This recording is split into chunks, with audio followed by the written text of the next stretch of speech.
I guess my goal from a really young age was to be a radio presenter. Yeah. And I think after winning the awards, I was a little bit like, doors are going to open for me. I'm going to be like...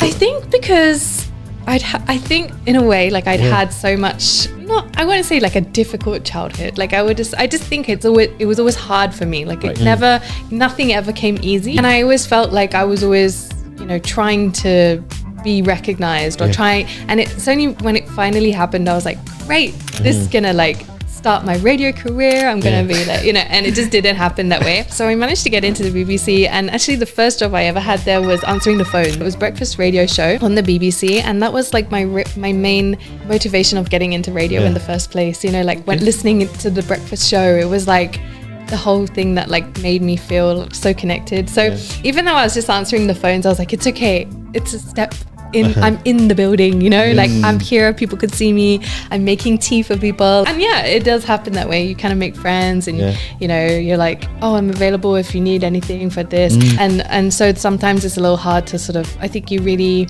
have to be there for like 10 years plus to really progress. Like I did manage to get broadcast assistant, so it's sort of like a producer, but like maybe one less like assistant producer. And I also was working as freelancer in different radio stations in London.